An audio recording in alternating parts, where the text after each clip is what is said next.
Hello everybody, welcome to Virtual Algebra. Mr. Crofton here. We're talking today about simplifying, multiplying, and dividing. Oops, sorry, a little typo there. But rational expressions is what we're talking about. So to be clear before we get into it, what I'm expecting from you is we're going to go through about 5 or so problems together. I want you to write those down along with me and solve them out with me, and then I'll give you a few to try on your own. Come in with all that stuff tomorrow. We can talk about and clarify anything we need to. So without further ado, let's get started.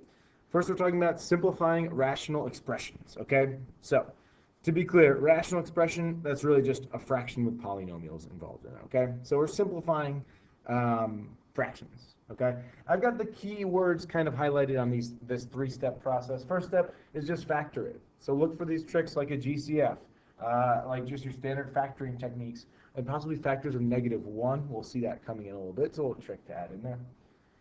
Step 2 then is list the restrictions of the denominator. So this is like the domain, where x or whatever the variable is cannot possibly work. When the denominator makes a 0, that doesn't work for us, right?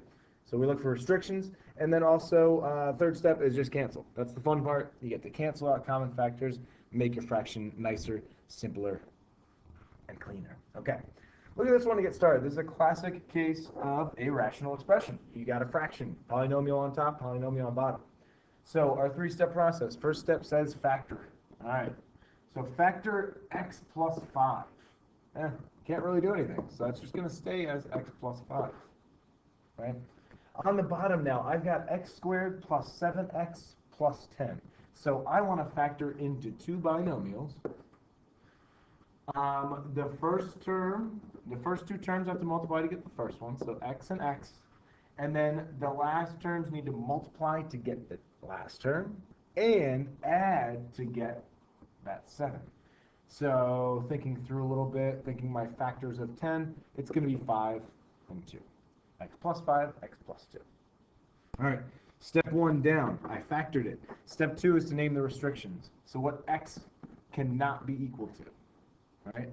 So what values of x make a 0 on the denominator? Well, if I think about it, and I can make a little equation out of this, what makes that true?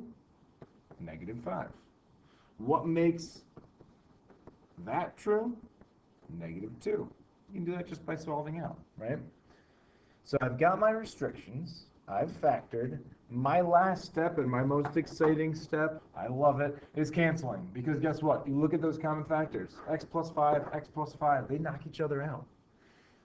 My x plus 2 is still sitting there on the bottom. So my simplified version here is x plus 2 on the bottom of my fraction, and I need just a little placeholder up top. That's my final answer. That's my simplified version. Cool? That's our basic example. Let's step it up a little bit to the next one. Now, again, step 1, factor. Step 2, restrictions. Step 3, cancel. So first I want to factor. See what I can factor out of the top. I see it's a binomial, 2 terms. First, look for a GCF. I notice that I can factor out a 6. I can also factor out an x. When I divide 6 out, x out of the top, the first term, I'm left with just an x here. The second term, divide a 6x out of that, I'm just left with a 4. Cool. All right, so now I got it factored. The bottom, now I've got another trinomial, and this happens to be a perfect square trinomial because when I factor it down, I see that I can factor it to x plus 4 times x plus 4 or x plus 4 squared. Awesome. I've got it factored. Let's list our restrictions. What can x not be equal to? Well, what do I plug in there for x? What do I plug in there for x that gets me 0 on the bottom? For both of them, my answer is -4, so that's my only restriction. X cannot be equal to -4. All right, now, fun time, time to cancel. Cancel the x plus 4s. Notice the x plus 4 up top doesn't cancel both of them on the bottom, just the one. And that's all I can cancel, so I've got 6x over x plus 4. I put a parenthesis around that just so I keep that as one solid term, that x plus 4. That's all good in there. One thing I want to point out before you go on, if you saw the x squared on top and bottom and thought, ooh, let's just cancel it out like that. Do not do that, okay? The reason why is because, excuse me, that's a term within the factors. right? So that's just a term that I'm trying to cancel out. And a way to remember that is the terms are connected with the plus signs or minus signs, right? You need to cancel out things that are multiplied together. So this 6x here is multiplied now at this state. So if there's something at the bottom that canceled with that, I could do it, but not when it's combined with the plus or minus. Okay, one more simplifying one, and then we're on to the other stuff. All right, simplify this. Let's see, I'm going green to get started. So, factor, restrictions, cancel. So factor is my first step. I want to factor this trinomial, and this is, we got to be getting like better and faster at our factoring, because then we'll get better and faster at all of this too. I know the first terms are going to both be y here, and then two terms that multiply to get negative 20, add to get positive 8 is going to be positive 10 and negative 2. Very cool. On the bottom now I want to factor. And I got a weird feeling about this one thing on the bottom, okay? So what I'm going to actually do is I see a GCF I can pull out of here.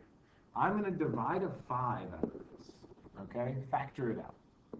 So I'd be left with y squared, and then minus, if I divide a 5 out of 20, it's 4. Great, I've done my first step of factoring, which is the GCF. Now, I see something else I can do. Okay, so the reason why I did it over here is because I realized this is going to be a little two-step factor, right?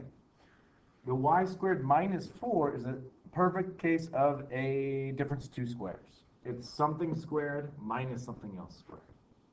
So what this factors to in the end, I'm going to keep my 5 there on the outside.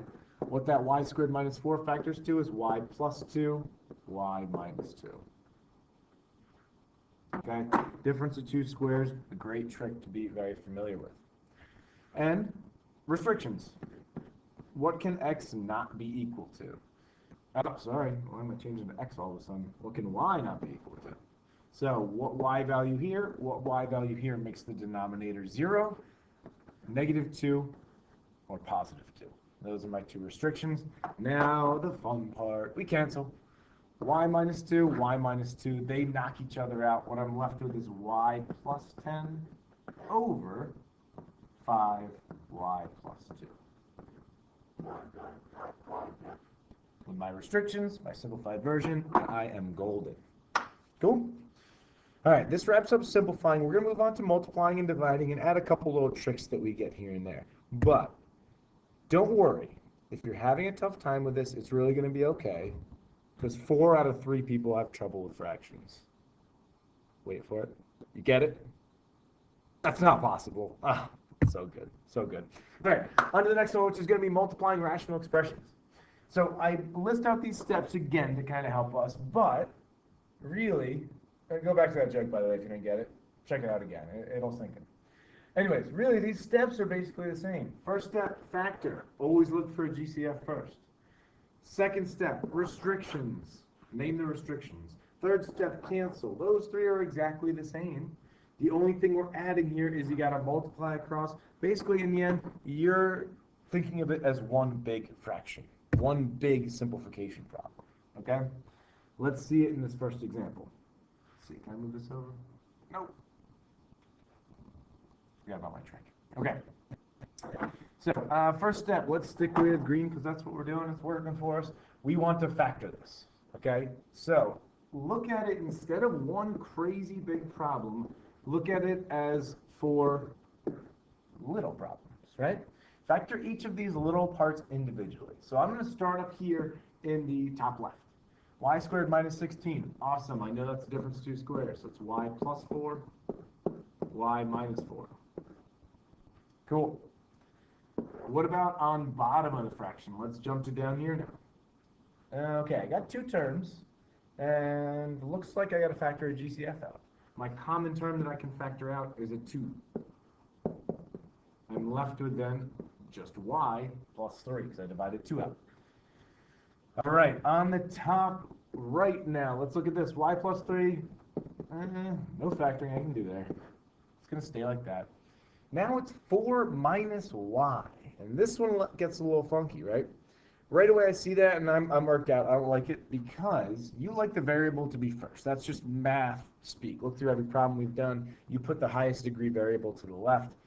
Now it's not like that. So if I rearrange this, it's really negative y plus 4. And again, I still don't feel great about it because usually our variables in the front are positive. So what I can do that's pretty awesome is I factor a negative 1 out of that. And what I then have, that changes my negative y to positive y, and my positive 4 to negative 4. So that's what I want to factor the bottom to be over here. And you're going to notice that if you see something that's a little off, yeah, it's off for a reason. So fix it, right? All right, let's do our restrictions. X cannot be equal to, I changed to x again. We're sticking with y. Y cannot be equal to, what makes that? 0 would be negative 3. What makes that 0 would be 4. Those are my two restrictions. Now, time for the fun part. Let's see. Y minus 4 cancels with that y minus 4, and now I'm realizing, oh yeah, that's why I did that, so that I can get something to actually cancel out. Y plus 3, software changes. Y plus 3 cancels with y plus 3. Nice, I've cleaned up a lot of this. That's all I can cancel out though, so let's basically multiply across, but really you're just thinking of this as one big fraction, okay? So up on the top, I've got y plus 4, and down on the bottom, I've got this 2, and I've got this negative 1, so you multiply them together to get negative 2.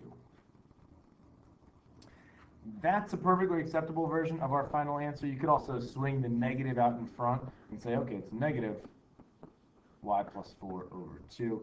Either one of these works fine. That negative's kind of able to be moved around a little bit.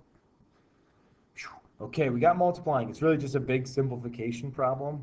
Now our last one. Let's do dividing. Notice there's a very, very small addition to this, right? Not addition, but the first step, you flip the divisor, which is the fraction to the right, and it becomes a multiplication problem. Okay, so it's exactly the same thing. All you gotta do is flip first. So let's do it. Our last one. Looks like we got a lot of stuff going on, but again, piece it down, right? Look at one part at a time. I've got really just 4 little problems I'm dealing with here. So let's do it. Again, I tend to work on top left first and just kind of go through, but it doesn't really matter. I got difference 2 squares. Love that awesome shortcut. Y squared minus 36 is 2 squared things subtracted from each other. Exactly the difference 2 squares. How about this bottom one now? I'm going to factor that, and as I factor, I want 2 things that multiply to get positive 16, add to get negative 8, and I realize, oh, wait a second, that's a perfect square trinomial, because x squared plus 4, x squared plus 4. Now, here's where the problem gets a little different. I said my first step was to flip, so you should flip them, right? So make sure you get that flipped before you go through and turn it into multiplication. Now, this top part comes down to the bottom of my fraction, and I'm going to do 2 steps at once. I'm going to flip and factor. So what can I factor out of 3y minus 18? A 3. And I'm left with y minus 6. The bottom now comes to the top. So up here, I want to factor those 2 things, multiply to get negative 12, add to get negative 1. An invisible 1 here is going to be y minus 4, y plus 3. Spectacular. Now, let's list all our restrictions. Again, we just turned it into, we factored and flipped it. It's just a multiplication problem. I got to name the restrictions and cancel. So, what values of x? Oh, I changed it again. Let's go y. I don't want to cheat here. Y. Y. I don't know why I did all these as y's. What values of y make the denominator 0? I see that a negative 4 makes it 0 over here. Negative 4 makes it 0 here. I don't have to state that again. I've already done it. Also, a 6 makes that a 0 over here. So y cannot be, again, cannot be equal to negative 4 or negative 6. Now, fun time. Let's cancel. Negative 6. Y minus 6. Y minus 6. Awesome. What else? What else? that it? That appears to be it. Oh my goodness, I've made a huge mistake. I knew something was off. My spidey senses were going crazy. These, not only did I get the wrong variable, but these are factored to y minus 4, y minus 4. The reason being, they need to add to get -8. Yikes! I knew something was off, and I got it. Alright, sorry about that. That then makes it so that, hey, I got another thing to cancel out. Look at that. Make it a little prettier. So up top, you're just left with multiply these two things across. Y plus 6, y plus 3. On the top, y minus 4, 3 on bottom. So I'm going to rewrite this as 3 times y minus 4. There we go. We are all simplified. We stated our restrictions. We are good to go. All right. So these are some quick examples of each of them for you. I want you to try out these last 3 problems. Think about factoring the way we've been factoring, simplifying as you do. So pause it and try them out, and then I'm going to go to the answers. All right. I hope you paused it. These are your answers. Hope it goes well. You guys are awesome. See ya. See ya.